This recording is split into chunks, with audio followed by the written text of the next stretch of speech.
नमस्कार दोस्तों, आज भारत और ऑस्ट्रेलिया के बीच पहला वनडे मुकाबला खेला गया।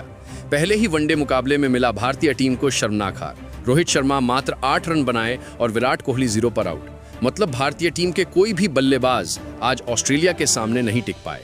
भारतीय टीम ने ऑस्ट्रेलिया को मात्र 136 रनों का टारगेट दिया था और ऑस्ट्रेलिया की टीम तो इसे मात्र अपने 3 विकेट गंवाकर पूरा कर लिया। तो दोस्तों, पहले वनडे मुकाबले में भारतीय टीम को मिली शर्मनाक हार के बाद अब दूसरा वनडे मुकाबला कब, कहां और कितने बजे से खेला जाएगा।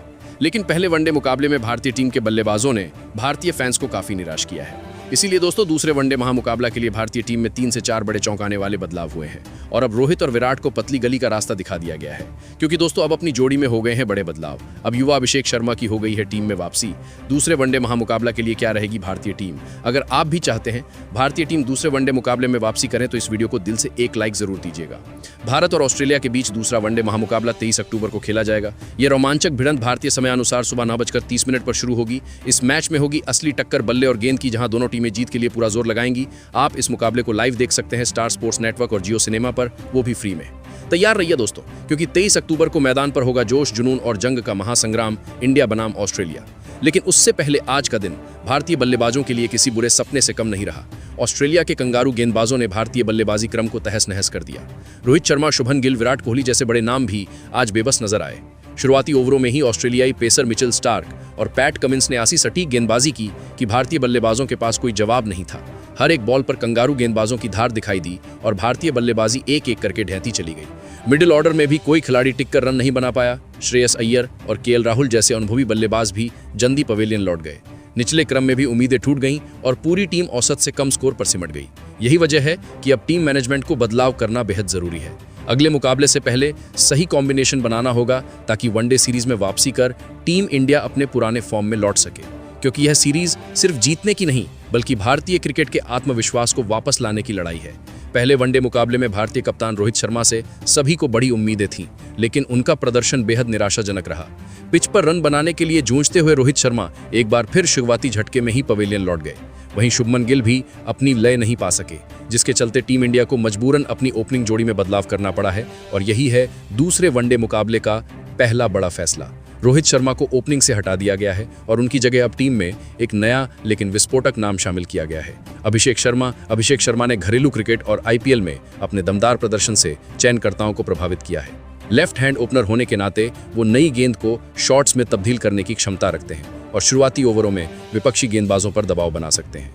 यही कारण है कि टीम मैनेजमेंट ने दूसरे वनडे में उन्हें शुभमन गिल के साथ बतौर ओपनर उतारने का बड़ा निर्णय लिया है।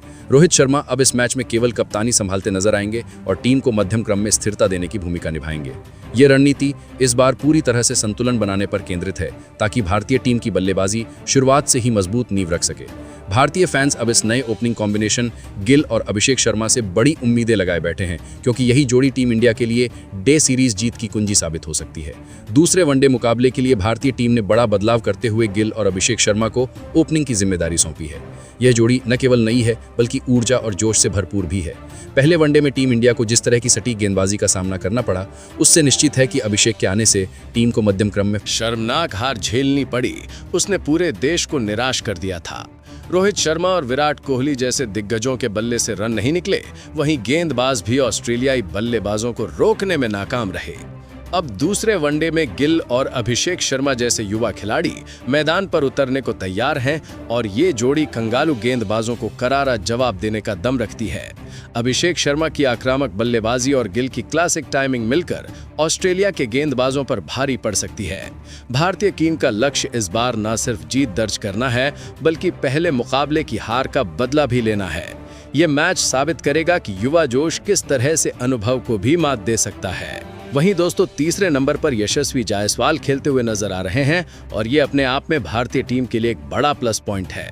यशस्वी जायसवाल ऐसे खिलाड़ी हैं जो शुरुआत से ही आक्रामक अंदाज में खेलना पसंद करते हैं।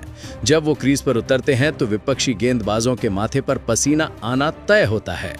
दूसरे वनडे मुकाबले के लिए टीम इंडिया ने उन पर भरोसा जताया है, क्योंकि पहले मैच में मध्य क्रम पूरी तरह बिखर गया था और टीम को एक ऐसे खिलाड़ी की जरूरत थी जो न सिर्फ पारी को संभाले बल्कि रनों की बरसात भी करे। यशस्वी जायसवाल की बल्लेबाजी की खासियत ये है कि वो शुरुआती ओवरों में गेंद को अच्छे से पढ़ लेते हैं और एक बार सेट हो जाएं तो उन्हें रोकना लगभग नामुमकिन हो जाता है। चाहे स्पिनर हो या तेज गेंदबाज, जायसवाल हर गेंदबाज पर दबाव बनाना जानते हैं। उनका स्ट्राइक रेट 100 से ऊपर रहता है, जो वनडे फॉर्मेट में किसी भी टीम के लिए वरदान साबित होता है। दूसरे वनडे में उनसे उम्मीद की जा रही है कि वो तीसरे नंबर पर आकर भारतीय पारी को स्थिर बांधेंगे और बड़े शॉट्स लगाकर रन रेट को ऊपर बनाए रखेंगे। टीम मैनेजमेंट को भी पूरी उम्मीद है कि जायसवाल इस बार अपने बल्ले से ऐसा तूफान लाएंगे जिससे कंगारू गेंदबाजों की कमर टूट जाएगी। अगर यशस्वी का बल्ला चल गया तो फिर टीम इंडिया को कोई नहीं रोक सकता। दूसरे वनडे में यशस्वी जायसवाल की ये वापसी भारतीय टीम के लिए गेम चेंजर साबित हो सकती है। दूसरे वनडे मुकाबले के लिए चौथे नंबर पर एक बार फिर से श्रेयस अय्यर को मौका दिया गया है और ये फैसला बिल्कुल सही भी लगता है, क्योंकि श्रेयस अय्यर ने पिछले कुछ मुकाबलों में अपने बल्ले से जो भरोसा दिखाया है वो टीम मैनेजमेंट के लिए काफी महत्वपूर्ण रहा है। विराट कोहली की अनुपस्थिति में अय्यर का रोल और भी अहम हो जाता है। अय्यर को इस पोजीशन पर खेलने का अच्छा अनुभव है और वे मिडिल ऑर्डर में पारी को संभालने के साथ साथ तेज रफ्तार से रन भी बना सकते हैं। उनकी बल्लेबाजी की सबसे बड़ी खूबी है उनका शांत स्वभाव और मैच की परिस्थिति के हिसाब से खुद को ढाल लेना। अगर शुरुआती विकेट जल्दी गिरते हैं तो अय्यर पारी को स्थिरता देते हैं, वहीं अगर पारी के बीच में रन रेट बढ़ाने की जरूरत होती है तो वो स्पिनरों और मीडियम पेसर्स पर अटैक करने से पीछे नहीं हटते। श्रेयस अय्यर के पास स्पिन के खिलाफ बेहतरीन फुटवर्क है, जिससे वो मिडिल ओवर में स्ट्राइक रोटेट करने में माहिर हैं। टीम इंडिया को उम्मीद होगी कि दूसरे वनडे में अय्यर का बल्ला फिर से रन बरसाए और वो टीम को मजबूत स्थिति में पहुंचाए। श्रेयस अय्यर न सिर्फ इस बार कंगारू गेंदबाजों के होश उड़ाने वाले हैं, बल्कि उनके खेलने का अंदाज ही कुछ अलग होता है। ये बल्लेबाज जब फॉर्म में आता है तो हर शॉट से मैदान गूंज उठता है। आज भले ही उनका बल्ला कुछ खास नहीं चला, लेकिन उनका इरादा और क्लास साफ दिखाई दिया। अय्यर का आत्मविश्वास, उनकी टाइमिंग और पिच पर खड़े होकर खेला गया हर एक स्ट्रोक बताता है कि यह खिलाड़ी कितनी मेहनत से अपने खेल को निखार चुका है। दूसरे मुकाबले में श्रेयस अय्यर से सभी की निगाहें टिकी रहेंगी, क्योंकि वो जानते हैं कि यह मैच उनके लिए सिर्फ रन बनाने का मौका नहीं, बल्कि आलोचकों को जवाब देने का भी समय है। श्रेयस का यह हुनर है कि जब टीम मुश्किल में होती है तब वो अपनी जिम्मेदारी से भागते नहीं, बल्कि क्रीज पर टिक कर टीम को संभालते हैं। उनका चौथे नंबर पर खेलना टीम के लिए संतुलन लाता है और वो मिडिल ऑर्डर की रीढ़ बन सकते हैं। ऑस्ट्रेलिया के खिलाफ उनकी बल्लेबाजी हमेशा देखने लायक रही है, चाहे वो स्पिन हो या तेज गेंदबाजी। अय्यर दोनों के खिलाफ शानदार स्ट्रोक खेलते हैं। वो सिर्फ रन बनाने के लिए नहीं खेलते, बल्कि मैच की दिशा बदलने का मादा रखते हैं। अगले मैच में उनसे यही उम्मीद होगी कि वो अपने क्लासिक कवर ड्राइव और पावरफुल पुल शॉट से ऑस्ट्रेलियाई गेंदबाजों की रणनीति को ध्वस्त कर दें। अगर श्रेयस अय्यर अपने फॉर्म में वापस आते हैं तो टीम इंडिया का मिडिल ऑर्डर, टीम इंडिया को उनसे एक और मजबूत और लंबी पारी की उम्मीद रहेगी, क्योंकि जब राहुल सेट हो जाते हैं तो उनके कवर ड्राइव्स और स्क्वायर कट्स देखना किसी ट्रीट से कम नहीं होता। टीम के लिए राहुल का विकेट बेहद अहम है, क्योंकि वो मिडिल ऑर्डर का वो खंबा है जो शुरुआत और फिनिश के बीच की कड़ी को जोड़ता है। अब बात करते हैं टीम इंडिया के भरोसेमंद विकेट कीपर बल्लेबाज केएल राहुल की। पहले वनडे मुकाबले में राहुल ने टीम को एक स्थिरता दी थी। उन्होंने 31 गेंदों में 38 रन की शानदार पारी खेली, जिसमें कुछ बेहतरीन चौके देखने को मिले। जब टीम को बीच के ओवरों में एक पार्टनर की जरूरत थी, तब राहुल ने धैर्य से बल्लेबाजी करते हुए रन गति को बनाए रखा।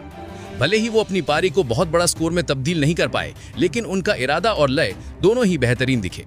राहुल की खासियत यही है कि वो परिस्थिति के हिसाब से अपनी बल्लेबाजी ढाल लेते हैं।